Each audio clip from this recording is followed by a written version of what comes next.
இதுக்கு மேலேயே ராஜி வந்துட்டு அவங்க அப்பா முத்துவேல் மனசு மாதிரி நம்மளை ஏத்துக்குவாருன்னு சொல்லிட்டு நம்புறதுல எந்த பிரயோஜனமே இல்லைன்னு நீங்களும் நினைச்சீங்கன்னா மறக்காம இந்த வீடியோக்கு ஒரு லைக் பண்ணி உங்க ஆதரவு தெரிவிங்க. பாண்டியன் ஸ்டோர்ஸ் அப்கமிங் ப்ரோமோல என்ன நடக்க போகுதுங்கிற ப்ரெடிக்ஷனை இந்த வீடியோல பார்க்கலாம். பாண்டியனோட பசங்க எல்லாருமே வந்துட்டு ராஜியோட பாட்டி கிட்ட போய் ஆசீர்வாதம் வாங்கிட்டு இருக்காங்க. பாட்டியும் ரொம்ப சந்தோஷமா இத்தனை வருஷம் கழிச்சு உங்களை எல்லாரும் ஒன்னா பாக்குறதுல ரொம்பவே சந்தோஷமா இருக்கு. இதே மாதிரி நீங்க எப்பவும் சந்தோஷமா ஒன்னா சேர்ந்து வாழணும் அப்படின்னு சொல்லிட்டு பாட்டி வந்து வாழ்த்துக்கிட்டு இருக்காங்க. பாட்டி வந்துட்டு அவங்க பசங்களுக்கு வாழ்த்து சொல்றதுல பாண்டியனுக்கு வந்து எந்த எதிர்ப்புமே கிடையாது. அத பாண்டியனுமே வந்து கோமதி கிட்ட சொல்லிட்டு தான் அங்க இருந்து கிளம்பி போறாரு. எனக்கு கோபம் பிரச்சனை எல்லாமே இருக்கிறது உங்க அண்ணங்க கூட மட்டும்தான். மற்றபடி உங்க அம்மா வந்து உங்கள்ட்ட பேசுறதுனாலயோ வாழ்த்து சொல்றதுனாலயோ எனக்கு எந்த பிரச்சனையும் கிடையாது. அவங்கள வாழ்த்து சொல்ல வேண்டாம்னு சொல்லி தடுக்கிற அளவுக்கு நான் மோசமான ஆளும் கிடையாது அப்படின்னு சொல்லிட்டு பாண்டியனுமே வந்துட்டு எந்த ஒரு பிரச்சனையுமே பண்ணாம அலோவ் பண்ணிட்டு அங்க இருந்து கிளம்பி போயிடுறாரு. இதனால கோமதியுமே ரொம்ப சந்தோஷமா 3 பசங்களையும் கூப்பிட்டு 3 மருமகளையும் கூப்பிட்டு பாட்டி கிட்ட போய் ஆசீர்வாதம் வாங்க சொல்றாங்க. பாட்டி ரொம்பவே சந்தோஷமா எல்லாரையுமே கூப்பிட்டு ஆசீர்வாதமும் பண்ணிடுறாங்க. இப்படி வீட்டுல இருக்க எல்லாருமே வந்துட்டு பாட்டி கிட்ட ஆசீர்வாதம் வாங்கிட்டு இருக்கிறப்ப கரெக்டா அந்த டைம் பார்த்து சக்திவேலுமே அங்க வந்துறாரு. கரெக்டா நல்ல விஷயம் நடக்கிறப்பெல்லாம் இவர் எப்படிதான் வராருன்னு தெரியல அப்படின்னு சொல்லிட்டு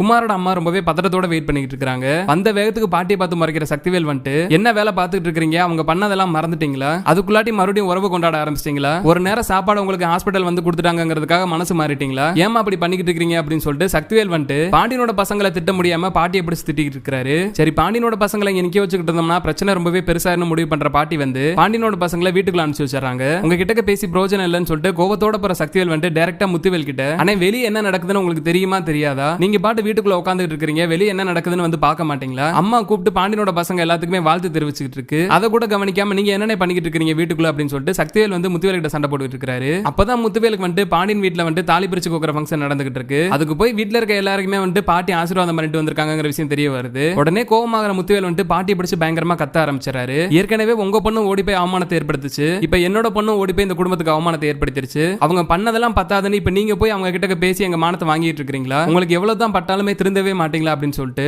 முத்துவேல் வந்துட்டு பாட்டிக்கு உடம்பு சரியில்லாம இருக்குங்கிற விஷயத்தையே மறந்துட்டு திட்டிக்கிட்டு இருக்காரு. நீங்க வீட்டுக்குள்ளே இருக்கிறீங்க, உங்களுக்கு எந்த பிரச்சனையுமே வராது, நாங்க 4 இடத்துக்கு போறவங்க எங்க கிட்ட தான் எல்லாருமே கேள்வி கேட்பாங்க, யாரையோ சொல்ற மாதிரி ராஜி ஓடி போனதெல்லாம் குத்தி காமிச்சு என்கிட்ட பேசிக்கிட்டு இருக்காங்க, எனக்கு அது எவ்வளவு அவமானமா இருக்கும், நானும் சக்திவேலும் இது மாதிரி நிறைய இடத்துல அவமானப்பட்டு வந்திருக்கோம், அதெல்லாம் மறந்துட்டு அவங்க கூட போய் எப்படி உறவு கொண்டாட முடியும் அப்படின்னு சொல்லிட்டு முத்துவேல் வந்து பாட்டி பிடிச்சு பயங்கரமா சத்தம் போட்டுட்டு இருக்காரு. உடனே குமாரோட அம்மாவும் வந்துட்டு அத்தைக்கு உடம்பு சரியில்லாம இருக்கு, இந்த நேரத்துல வந்து இப்படி சத்தம் போட்டுட்டு இருக்காதீங்க, மறுபடியும் உடம்பு சரியில்லாம போயிட போகுது அப்படின்னு சொல்லிக்கிட்டு இருக்கிறப்ப எனக்கு அதுவுமே டவுட்டா தான் இருக்கு, அம்மாவுக்கு உண்மையிலே உடம்பு சரியில்லாம போகுதா இல்ல பிரச்சனை பெருசாகிறப்பல அவங்க இப்படி ஆக்சன் பண்ணி நடிச்சுக்கிட்டு இருக்காங்களான்னு தெரியல, எனக்கு தெரிஞ்சு இதுவுமே டிராமாவா தான் இருக்கும் அப்படின்னு சொல்லி சக்திவேல் வந்து சொல்லிடுறாரு. முத்துவேல சக்திவேல் உஷாராயிட்டாங்கிறது ராஜோட அம்மாவுக்கு பாட்டிக்கு நல்லாவே தெரிஞ்சிருது. சரி, இதுக்கு மேல இவங்கள்ட்ட பேசி பிரோஜனம் இல்லைன்னு சொல்லிட்டு 2 பேருமே அமைதி அங்க இருந்து கிளம்பி போயிடுறாங்க. இன்னொரு பக்கம் சக்திவேலுக்கு வந்து சந்தோஷம் தாங்க முடியல. ஏன்னா இவ்வளவு நாளா கூட முத்துவேல் வந்து ராஜி பக்கம் சாஞ்சிருவாரோ பாண்டியன் சைடு போயிருவாரோ அப்படின்னு சொல்லிட்டு ரொம்பவே பதட்டத்தோட தான் வெயிட் பண்ணிக்கிட்டு இருந்த சக்திவேலுக்கு இன்னைக்கு முத்துவேலே வந்து அம்மாவையும் வீட்டுல இருக்கவங்களையும் சத்தம் போட்டதால அப்ப அண்ணனும் நம்ம மைண்ட் செட்ல தான் இருக்கு. அப்பப்ப ராஜியோட பாசல அண்ணன் மைண்ட் மாற பாக்குது, அண்ணனை மனசு மட்டும் மாற விடாம பாத்துக்கிட்டோம்னாலே கண்டிப்பா அண்ணன் இந்த பழைய விஷயத்தை எதையுமே மறக்காது அப்படின்னு சொல்லிட்டு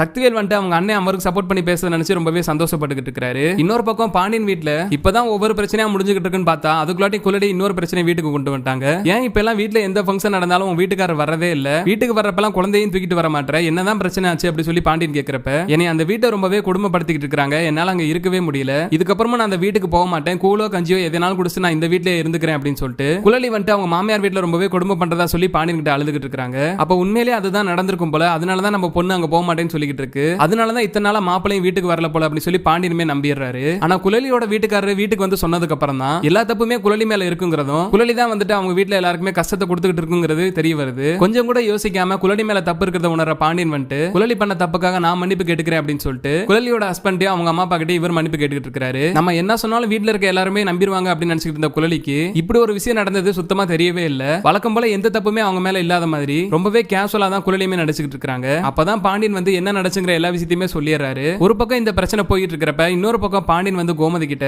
நம்ம வீட்டு பொண்ணு போய் இன்னொரு வீட்டுல மத்தவங்க எல்லாம் குடும்பப்படுத்திக்கிட்டு இருக்கு, ஆனா நம்ம வீட்டுல இருக்க மருமகள் எல்லாம் பாரு 3 பேர் எவ்வளவு ஒற்றுமையா பாசமா இருக்காங்க, நம்ம கூட ஒரு பிரச்சனை கூட பண்ணதே கிடையாது, நம்ம மேல அவ்வளவு பாசமா நம்ம குடும்பத்தையும் அக்கறையா ஹேண்டில் பண்றாங்க, நமக்கு இந்த மருமகள் எல்லாம் கிடைக்கிறதுக்கு ரொம்பவே கொடுத்து வச்சிருக்கணும் அப்படின்னு சொல்லிட்டு பாண்டியன் வந்து கோமதி கிட்ட சொல்லி ரொம்பவே பெருமைப்பட்டுக்கிட்டு இருக்காரு. இந்த பிரச்சனைக்கெல்லாம் மத்தியில ராஜிக்கு வந்து மைண்ட்ல தோணிக்கிட்டு இருக்கிற ஒரே விஷயம் வந்து எப்படியாவது கண்ணனை பிடிச்சு கண்ணன் இருந்து நகை பணத்தையும் மீட்டு எடுத்துறணும். ஏன்னா அந்த நகை பணத்துக்காக தான் நம்ம வீட்டுல நம்ம மேல கோவமா இருக்காங்க, அந்த நகை பணத்துக்காக தான் கதிர் நம்மளை கல்யாணம் பண்ணிட்டு போனதாகவும் அவங்க நினைச்சிட்டு இருக்காங்க. அந்த கண்ணோட்டத்தை போக்கணும்னா எப்படியாவது கண்ணன் இருந்து நகை பணத்தை மீட்டு எடுக்கணும் முடிவு பண்ற ராஜி வந்து கண்ணன் சிக்கிருவானா கண்ணன் இருந்து நகை பணத்தை வாங்க முடியுமான்னு சொல்லிட்டு தான் எப்பயுமே யோசிச்சுக்கிட்டே இருக்காங்க. வீட்டுல இந்த குழந்தை பிரச்சனை போய்கிட்டு இருக்கிறப்பவே ராஜிக்கு வந்துட்டு கண்ணன் சிக்கிக்கிட்ட விஷயம் வந்து தெரிய வருது. கொஞ்சம் கூட லேட் பண்ணாத ராஜி வந்து கதிரை கூப்பிட்டு உடனே ஸ்டேஷனுக்கு போயிடுறாங்க. ஸ்டேஷனுக்கு போனதும் கண்ணன் இருந்து நகை பணத்தை எல்லாமே வாங்கி எல்லாமே கரெக்டா இருக்கான்னு செக் பண்ணி பாக்குற ராஜி வந்துட்டு அடுத்து என்ன பண்ண போறேங்கிற விஷயத்தை கதிர்கிட்ட சொல்லாம அப்படியே மூடி மறைச்சறாங்க. கதிர் வந்துட்டு அது ராஜியோட வீட்டு நகை, அது எல்லாமே ராஜியோட பொறுப்புல இருக்கட்டும், அந்த நகை விஷயத்துல தலையிறதுக்கு நம்ம எந்த உரிமையுமே கிடையாது, ராஜி பார்த்து என்ன வேணாலும் பண்ணிக்கிட்டோம் அப்படி சொல்லிட்டு கதிருமே வந்துட்டு வழக்கம் போல ராஜியோட இந்த விஷயத்துல தலையிடாம அப்படியே ஒதுங்கிக்கிறாரு.